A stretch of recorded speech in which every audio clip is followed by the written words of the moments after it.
Greetings out there. This is David Duford at Final Expense Agent Mentor at feagentmentor.com, and today we are bringing you a fantastic interview with my Final Expense Agent Mentor agent named Dennis out of Georgia.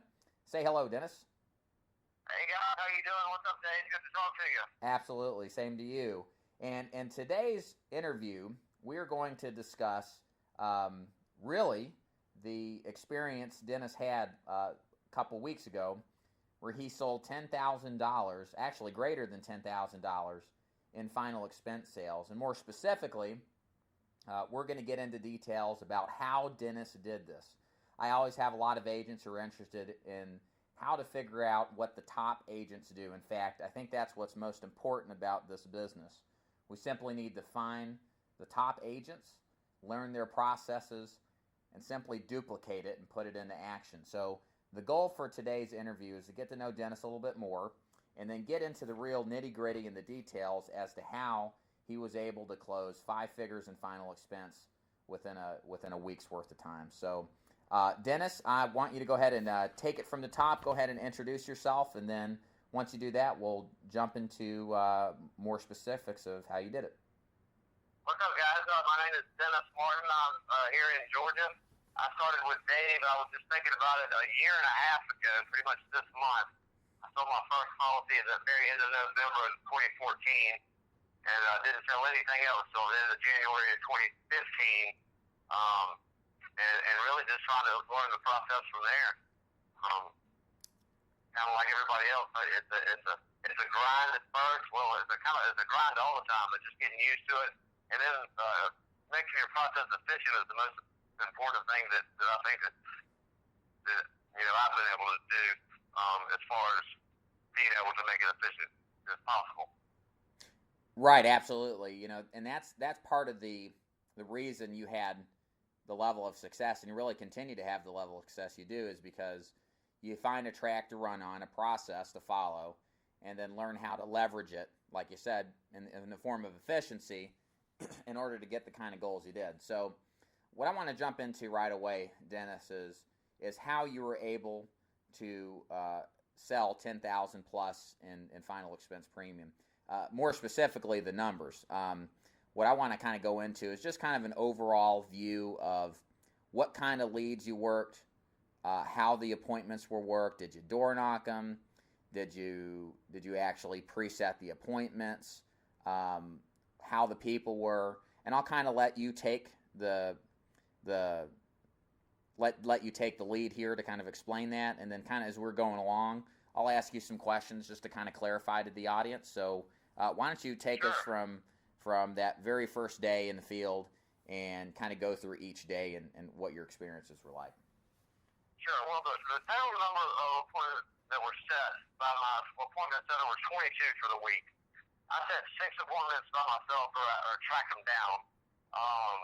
And so that's 28 appointments total. I had 9 no-shows, and 3 of them I actually could not make because of time. Wow. So that's 16 total appointments. Wow.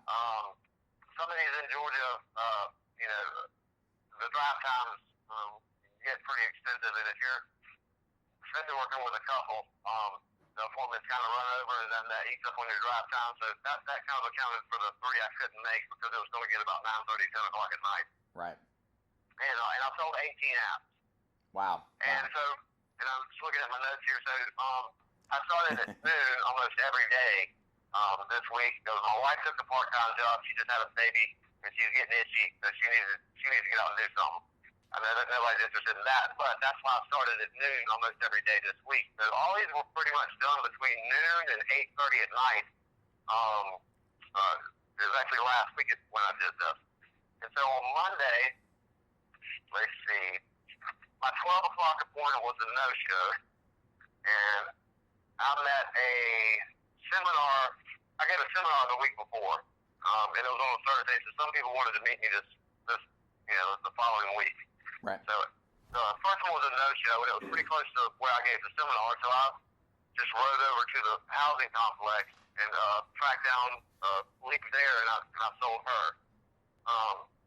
The second appointment was at 1 o'clock, and it was a 71-year-old couple, and both of them had an AARP.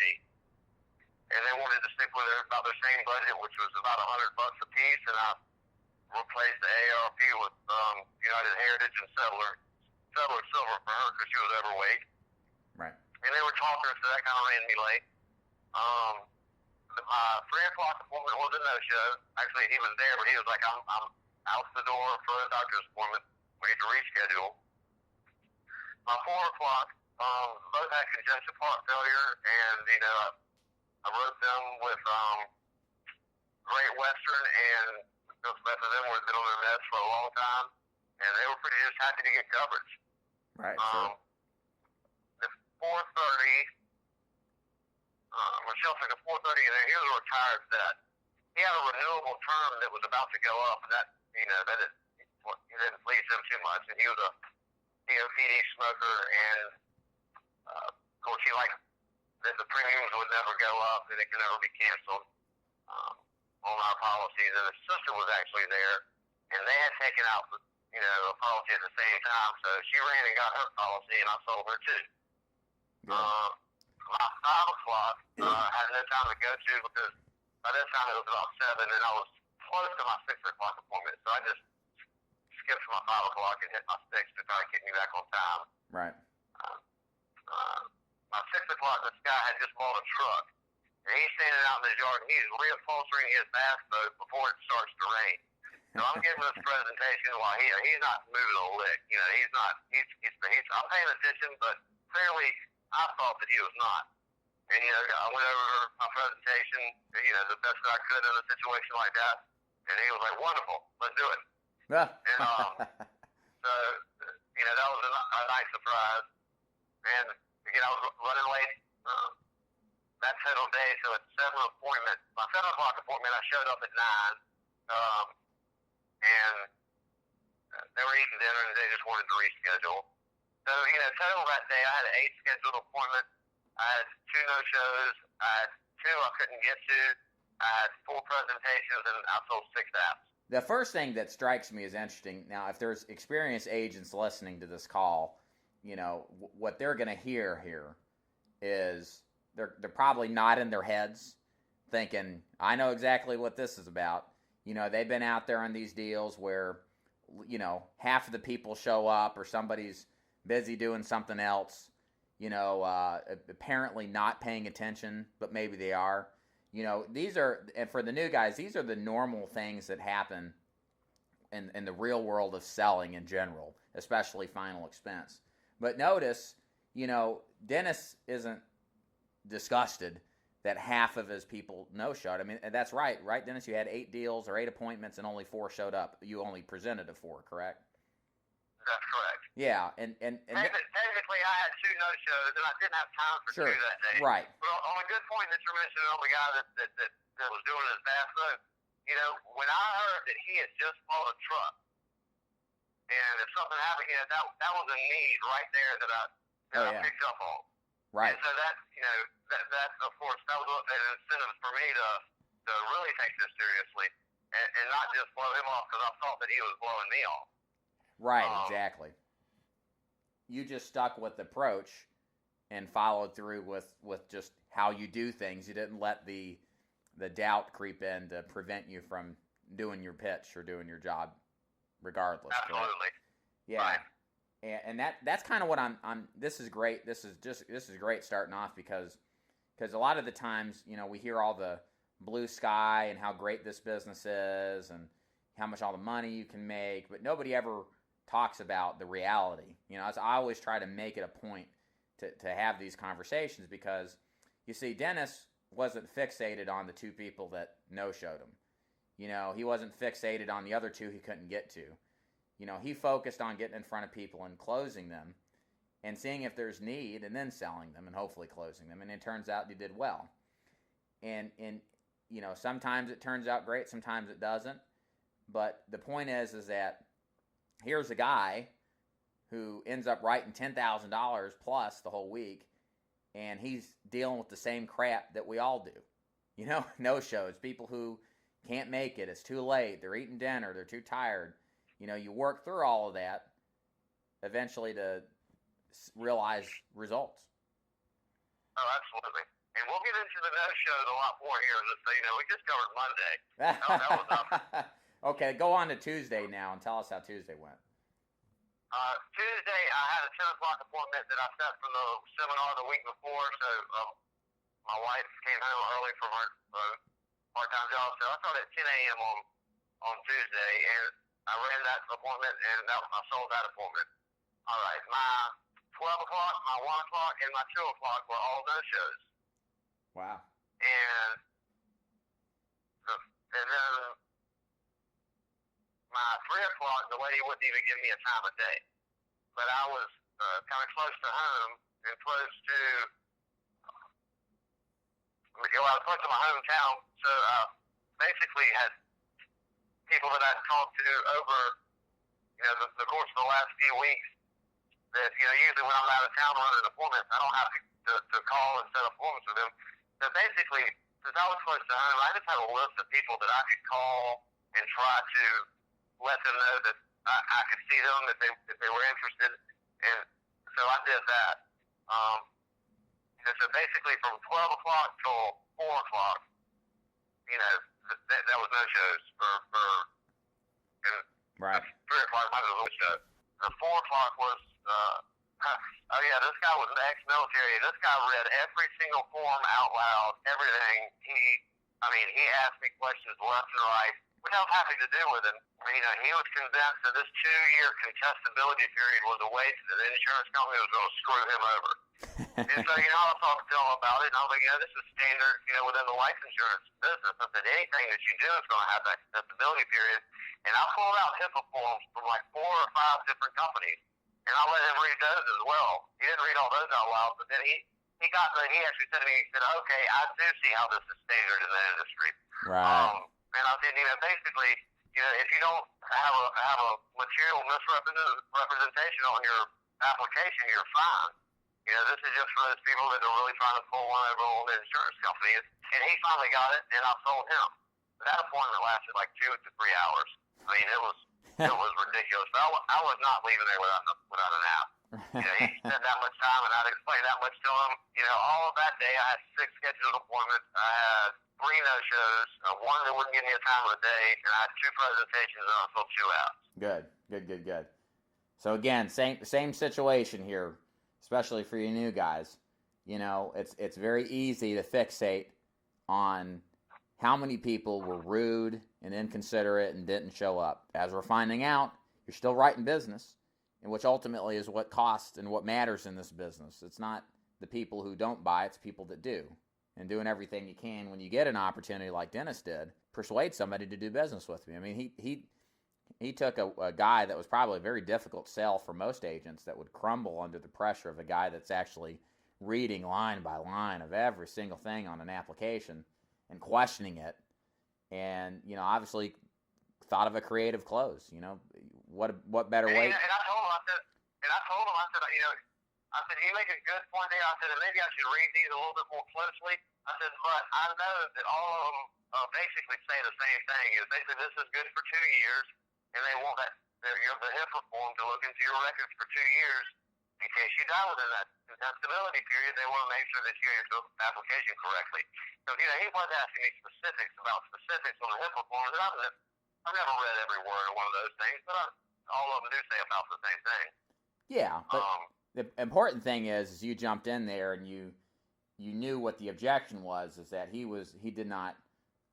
believed that this was some sort of, gotcha clause, but you obviously explained it to him, but then provided proof.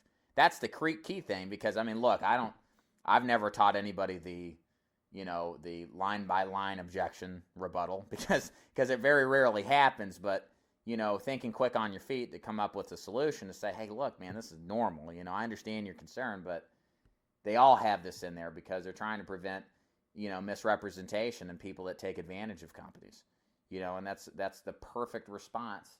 Again, the selling a strange, rebuttal or a strange objection. Right. So how'd Wednesday go? So Wednesday started out at noon again. My noon was a no-show. My 1 o'clock was a no-show. My 2 o'clock was a no-show. From 3 to 4, was drive time because it was a long appointment. Yeah. I got to my 4 o'clock appointment, and it was a 91-year-old female. Couldn't do anything there. But during the 12 to the 2 o'clock no-shows, I followed up and I called 2 prospects that were home, because I was working around my hometown. Right. And they were home, and I sold 2 of them to just people that I've had on my list to call when I had the time when I was in the area. Okay. So I used that no-show time to try to track down some people because I knew I didn't have to see somebody else till 4 o'clock. Right. And the number one thing I found in this business is try to be as organized as you can. And when you start to get the back-to-back no-shows and you do have time, use that time wisely to try to further your business. Right. And so then after the 4 p.m., there was another hour and a half drive to my 5 o'clock appointment. And she was just one of those stick in the mud. She wasn't going to do anything. So that was a presentation, but no sale. She said she had to run it by her son. I tried to get her to call her son. She said he was a truck driver in Canada and didn't want to bother him. I told her something effective, respectfully, man, if I were your son, I would want you to call me right now because I wouldn't want you to go another day without this type of coverage. You're not going to find a better coverage at a better price. And, she was just no go on that. Right. And then I had to drive another hour and a half back across another 3 counties, and I got to my 6 p.m. at about 7:30, and this lady had about $25,000 worth of life insurance, but she wanted more. And after kind of getting the whole picture of her life insurance situation, it would be beneficial for her to replace what she had with $25,000 worth of coverage with standard life, so she'd save some money, because she'd just taken it out, and then add another $15,000 from family benefit. Right. So we went to a phone interview, and Standard Life just grilled her, and she was declined. It was like a 45-minute interview. And so by this time, she was exasperated, and she was done. I mean, she was mad. She'd already done this Wheel of Fortune. You're right. I basically, I met this morning, and I said this from the get-go that they are sometimes very hard to qualify for, and that's the reason that they are available to have such low rate. Right. And I finally talked to her, but she really was done, but I, agreed with her. I felt her pain, but I said, always my second go-to is family benefit because it's so much easier. This will go so much quickly, and you'll be accepted. And she said, okay, but if the playoff, if basketball comes on in the middle of this interview, I'm getting up and I'm leaving. So anyway, the family benefit interview, it went well, and she was accepted, and she was happy. So, what was potentially a $1,200 annual premium appointment turned into, like a $400 to $500 annual premium, which was disappointing, but, that's what happens. And my 7 p.m. that night, he specifically requested that I call when I was on the way. And then he was about 45-minute drive from my previous appointment. And I called him about 8:30, and of course apologized for running so late. And I agreed to see him if he would like that, but he said that he would rather reschedule, and that was fine with me. I was ready to go home. So total that day, I had 6 appointments. I had 4 no-shows. I had 2 presentations. I had one sale in one of those appointments. I had 2 of those scramble sales in the morning. A scramble sale is what I call something where I have some time and I'm scrambling to fill that time. Right. So right. I had 3 apps total that day. Right. Perfect. That is I would call that pretty much a typical day. I had a lot of no-shows a lot of times. And yes, it gets under my skin, especially when they're repeating, after one, after the other. But then, like I said, you got to use that time. Once that happens, you have a couple of hours on your hands once a few people stand you up in a row. So you have to be able to use that time wisely. Right. So how did at this point, how did Thursday go? Thursday, let's see. I had a 10 a.m. lead that morning from the seminar from the previous week from the housing complex. And so I went to that appointment and I sold him. And then my next scheduled appointment was at 4 p.m. And he was a no-show. My 5 p.m. was one of the people that I didn't get time to get a couple days before. I called to reschedule with them, and that was a grueling process with a surety. It was a long interview, and the lady was getting frustrated, and she had cancer, and was in remission since 2008, and she answered this question twice correctly already. Well, they're clarifying at the end about COPD or something, which she had, and she was diagnosed with COPD 2 years ago. Well, she said 2 years about the cancer sometime. Well, they declined her. I was aggravated. She was aggravated. And I called up the surety the next day and kind of addressed my concerns. And I got an interview manager and then somebody else on the phone and expressed my concerns. And they actually went back and they listened to the interview and they got what I was saying and they accepted her. Really? So, wow. Dear God, they actually are flexible about something. Right. But it was funny. I called back to tell them I appreciate their help on the case. And I got a recording on the interview line that said, we're closed from 9 to p.m. for a meeting to address how to meet our customers' needs better. Right. So, I just thought that was kind of funny. I couldn't make my next appointment because it was just so far out of town, and I was tired. I've been running pretty hard this week. Right. So that day I had 4 set appointments. I had 2 no-shows. I had 2, can't read my way. I had 2 scrambled appointments and 2 sold there. And so I had 4 apps total. Great. Perfect. So how did Friday go? Well, Friday I just had 1 appointment, and By the way, before you end Friday, make sure you tell us how much premium you had sold the whole week at this point. I think it'd be interesting. Okay. Okay. Yeah. So Friday I had 1 appointment, and usually I take notes on my when she sends me my schedule, I take notes on the email and I just print it out. I didn't print anything out. I did not sell her a policy. There's no notes on my car, so I need to go review on why that one went, however it went. I know it wasn't a sale. Sure. But so so at this point I had been to about 17 appointments, or I sold 17 policies, and I was at $9,974.52 on Friday. Not quite at 10. I remember getting that text message from you. I thought, don't fall short of the finish line. Right. And then, I had that, because I remember texting you that Friday, and I was like, I got 1 appointment today, and I got 8 hours. It was because I texted you about noon. I said, I got about 8 hours to make this happen. And so basically, I ran around, and it didn't even happen on Friday. I tracked the lady down on Saturday and wrote her an appointment and it was just a guaranteed issue with Great Western, and that was for $714 AP, which put me at about $10,700 for the week. Nice. And one of the things that I have found helpful is these leads. They're just the standard leads that you go over. That benefit information for Georgia citizens only, and it does say affordable insurance on it. And I do have an appointment setter, so. And about 25 leads a week. And, of course, she's always on. She's great at what she does. So she's always on people who haven't answered their phone in a week or 2. I mean, she repeatedly calls and sets appointments. So the appointments that she set weren't necessarily from that specific week's leads.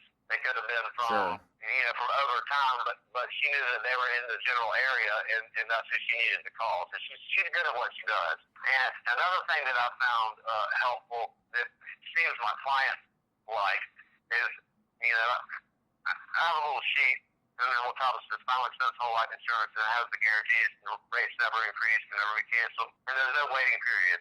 And then I have the emblem or logo or what have you of every company that I work with. And, when I go through the term, the cancels, and then the stuff you get off TV with the waiting period, and then I hand them this sheet, this is what I do. They always like to look. I mean, they always are looking at this. I know this one, I know this one. Right, yeah. I always give that to them. And, I show them the other stuff, and then I give them my sheet. And I said, this is yours, but it's just right off on a regular piece of paper. It's not laminated or anything. And I said, because it's got the guarantees on it. And so I just get them to that. Another thing that I've added kind of to my presentation, we're doing my license a couple weeks ago.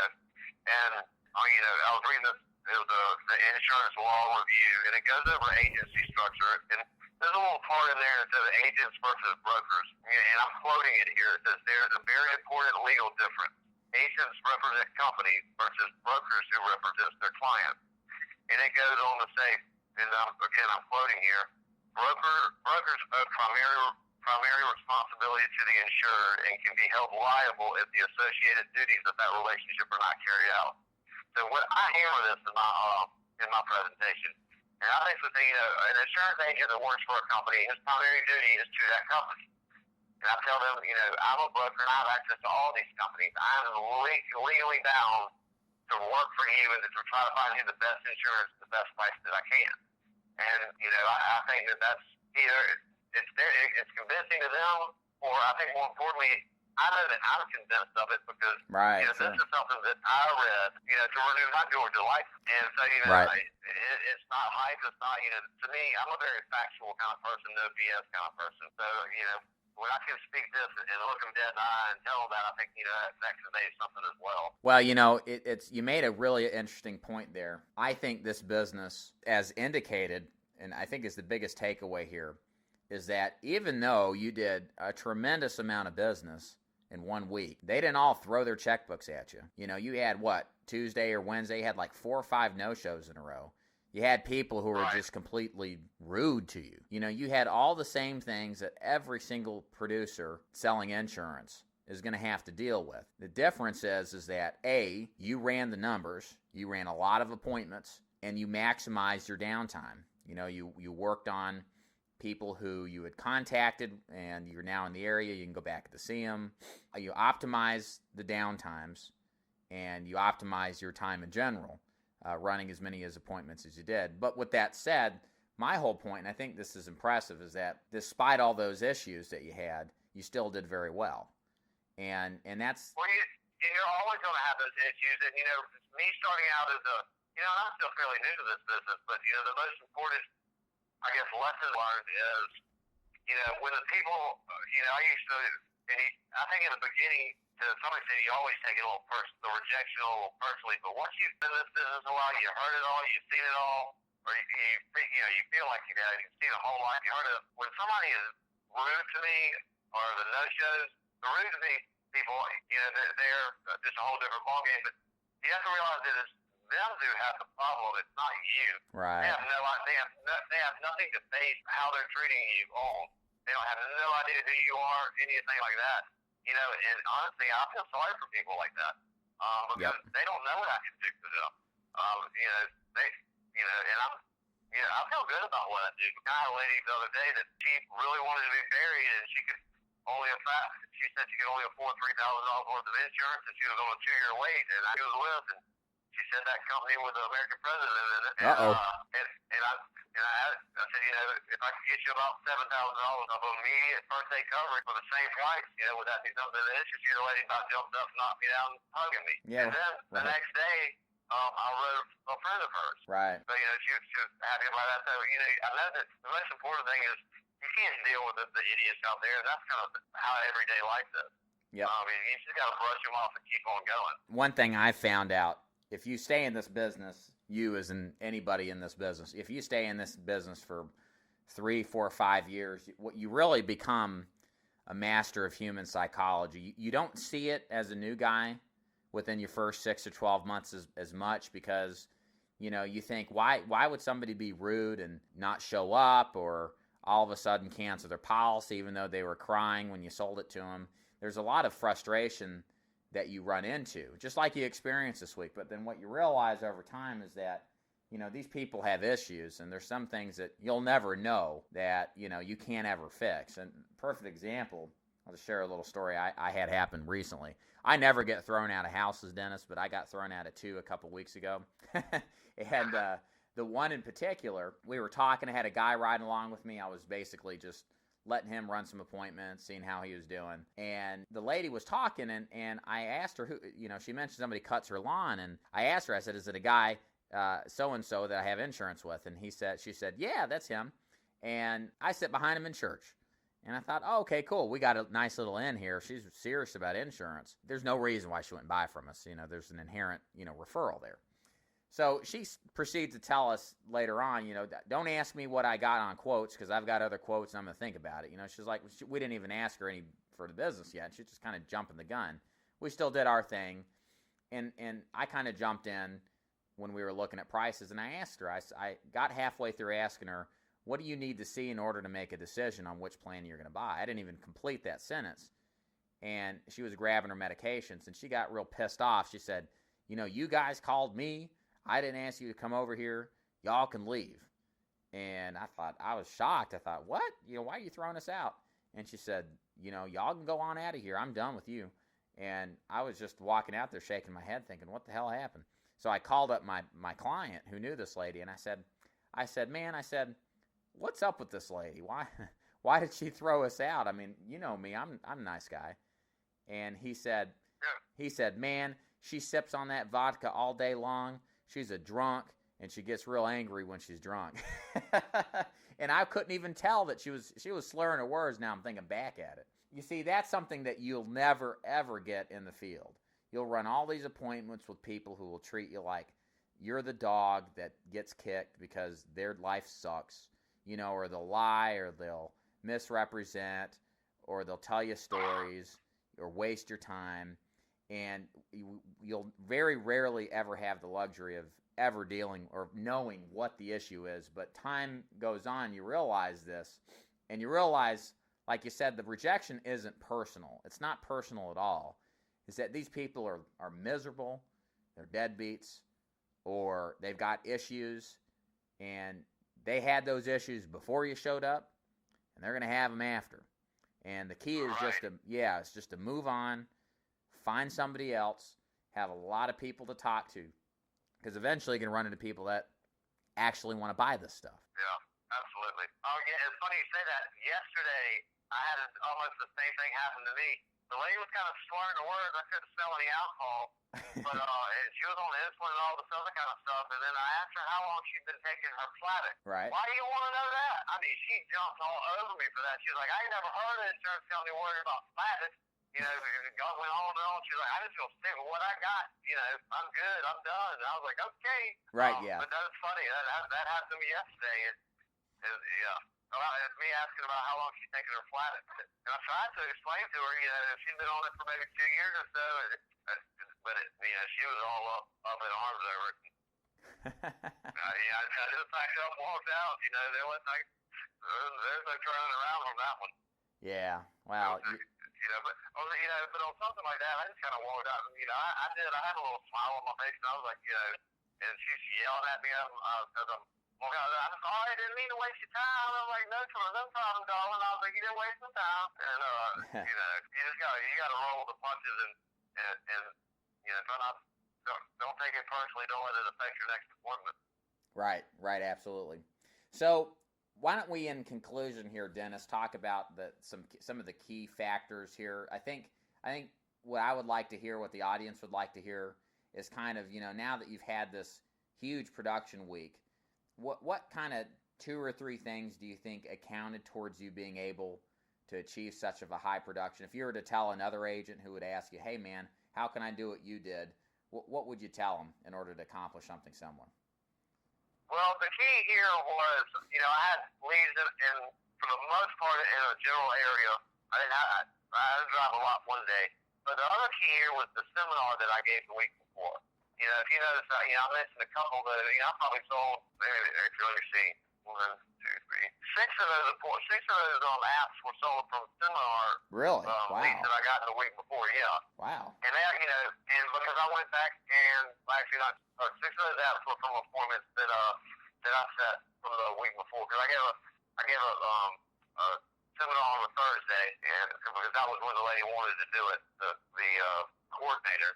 And of course, nobody was going to see me on a Friday. So, and then a lot of them wasn't there around time on the next week. So they were like, call me next week on Tuesday or whatever, and then you call and they wouldn't answer. So on a lot of those no-shows, I had that time there. So I went back to that. I mean, this place is 11 stories tall and it's got 150 or 160 people.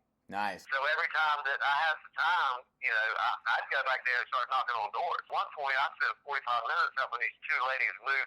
I got off the elevator and these 2 little tiny old poor ladies were moving furniture that 2 two grown men would have a hard time moving.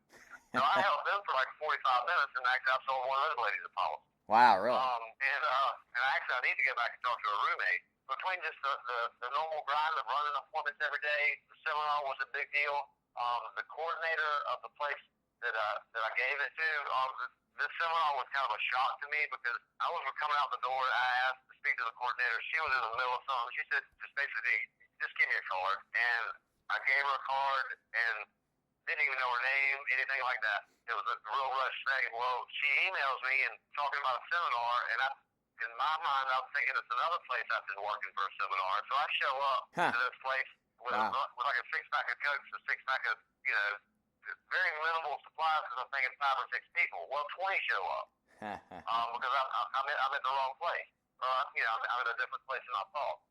So and a lot of these people, she knows that they're not the most intelligent in the world. And she told me, she said, a lot of these people need insurance. I think it would be better off if you met with them in my office. I think that they would feel more comfortable. So she was a big help in that. And, I would be sitting there writing an app on somebody, and she's like, well, let me give this guy a call because I know he needs it. She was a big help in that as well. And she helps she's a big help for that community and helping look after those people. Right. So the seminar was a big help, and I'm trying to book more. But the key to that is to make sure that you're not wasting your time on, because I've given a few seminars where I've had one person show up or something. You got to know the questions to ask and the types of places that you're going to give a seminar in order to make it worth your while. Right. But other than that, it's just it's the normal grind. But the normal grind, especially for a new agent, the normal grind becomes so normal that it's not a grind anymore. But it's a normal day, and if you just repeat the process, you're bound to make some money. Right. Definitely. So no magic silver bullets. No secret sauce, Dennis, anything like that was some big, secret. There's no secret sauce. If there's secret sauce, I would have bought something a long time ago. I would have taken out a second mortgage on my house just to buy that secret sauce. Right. If I may suggest, the secret sauce is working your ass off, number one, and absolutely. Number two, having way too many people to see. The best problem to have, as I always say, is too many people to see. And the worst is not enough. And if you have too many people to see, you have weeks like this. Clearly this isn't something that's average. It'd be great if it was, but, the fruits of your labor really come together, especially when you optimize how you generate leads through seminars, which are great, or direct mail, which, of course, is kind of the flagship overall. Right. It's absolutely, like this week, I sold 6 apps on Monday. Nice. And that was a great day. And then Tuesday fell off. I think I sold one. Today's Wednesday, is it? Yep. No, it's Wednesday, yeah. Yeah, so I just sold one yesterday, 6 apps on Monday, one yesterday. Today is going to be a slow day for me, but I have a lot of paperwork, and I have a lot of things that I need to get in order. And the key is, like at a time like today, I don't have hardly any appointments, but I have a lot of things that I can do to set up to where the next day when I don't have many appointments, I can really be efficient. I've been out in the field basically just running ragged here for the past week and a half to 2 weeks without any time to get organized or anything. So now I'm using today to get organized for that next time when I have some downtime. Another thing that's helped me a lot was, and you recommended it to me, and I was listening to one of your other interviews, is that one-page CRM. And it's I'm not a digital guy. Cell phones were widely available until after I was out of college. I learned how to type on a typewriter in high school. But I'm trying to start to integrate some of the technology. And that one-page CRM, if you keep up with it, there is no doubt in my mind that it's going to make, and it has already made me a lot more efficient. Because one of the hardest things that I've found is being organized enough to get back in touch with people that when you say you were.